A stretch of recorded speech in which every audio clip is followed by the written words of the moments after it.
Hello बच्चों, thermodynamics में isothermal और एडियाबेटिक के स्लोप का कंपैरिजन बताने जा रहे हैं।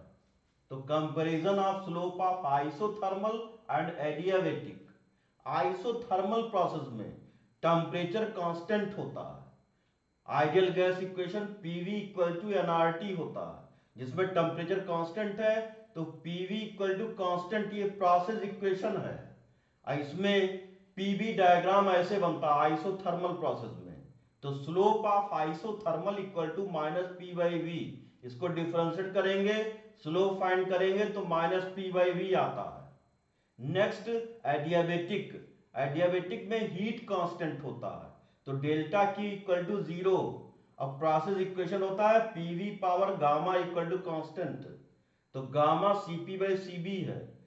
तो ये पीवी के बीच में ये ग्राफ है, पीवी डायग्राम है, ये एडियाबेटिक का है। इसमें इसके कंपेरिजन में इसका स्टीपनेस ज्यादा होता है, तो ये P इक्वल टू के बाई वी पावर गामा।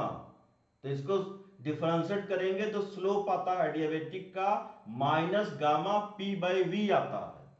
अब जैसे ये क्वेश्चन है एक, इसमें दो पीवी डायग्राम में दो ग्राफ है 1 और 2, इसमें कौन आइसोथर्मल होगा और कौन एडियाबेटिक होगा।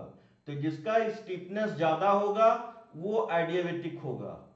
तो ये आइसोथर्मल, दूसरा एडियाबेटिक। कैसे मालूम करेंगे, तो slope adiabatic upon slope isothermal divide कर लेंगे।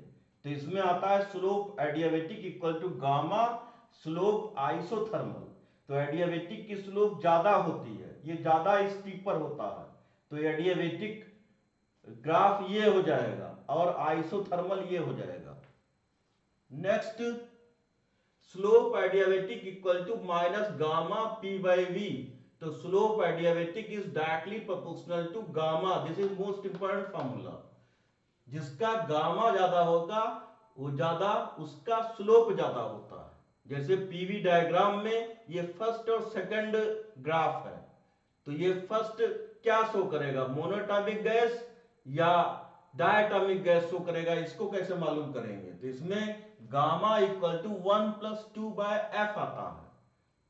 तो एफ होता है डिग्री ऑफ फ्रीडम, तो मोनो एटॉमिक गैस के लिए डिग्री ऑफ फ्रीडम 3 होता है। तो gamma equal to 1 plus 2 by 3 equal to 5 by 3, इसकी वैल्यू आती है 1.67। और डायटॉमिक गैस के लिए डिग्री ऑफ फ्रीडम होता है एफ इक्वल टू 5, तो इसमें गामा इक्वल टू होता है 1 प्लस 2 बाई 5, तो 7 बाई 5 आएगा, तो 1.4 आता है। तो जिसका गामा ज्यादा होगा उसका स्लोप ज्यादा होगा एडियाबेटिक का। तो गामा 1.67 ये ज्यादा है मोनोटॉमिक गैस का, इसलिए इसमें plot first and second should correspond respectively to. जैसे ये पीवी डायग्राम है फर्स्ट और सेकंड, तो इसमें डायटॉमिक कौन होगा, मोनोटॉमिक कौन होगा। तो ये वाला, ये जिसका स्टीफनेस ज्यादा होता है ये मोनोटॉमिक, जिसका कम होता है इसके कंपेरिजन में डायटॉमिक गैस। तो इसमें आंसर हो जाएगा फर्स्ट वाला, ये डायटॉमिक, सेकंड मोनोएटॉमिक। तो फर्स्ट है डायटॉमिक, तो इसमें O2 एंड He ये करेक्ट आंसर होगा, ये बी आंसर करेक्ट होगा इसमें। अब नेक्स्ट है जनरल थर्मोडायनेमिक प्रोसेस। ये जनरल थर्मोडायनेमिक प्रोसेस का सी प्रोसेस फार्मूला फाइंड करना है। तो इसमें पीवी इक्वल टू एनआरटी, ये आइडियल गैस इक्वेशन होता है, और D Q equal to delta U plus D W, ये फर्स्ट लॉ ऑफ थर्मोडायनेमिक्स है।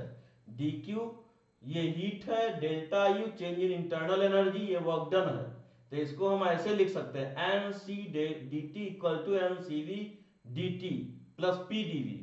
N C V N number of moles, C V molar specific heat at constant volume. तो इससे C की value निकल के आती है, C equal to C V plus P D V upon N D T. ये C क्या होता है, मोलर स्पेसिफिक हीट, और CV क्या है, molar specific heat at constant volume. अब इसमें एन डी टी की वैल्यू यहां से फाइंड करेंगे, इसमें पुट कर देंगे, तो पी डी वी इसको डिफरेंशिएट करेंगे, P D V plus V D P equal to N R D T. तो P D V plus V D P upon R equal to N D T हो जाएगा। इसमें put करेंगे C equal to C V plus P D V upon N D T, इसमें put करेंगे तो value ये आएगी C equal to CV plus PdV upon PdV plus VdP upon R। तो C equal to CV plus R PdV upon PdV plus VdP। This is most important formula. Molar specific heat और molar heat capacity, ये C process का formula. Thank you.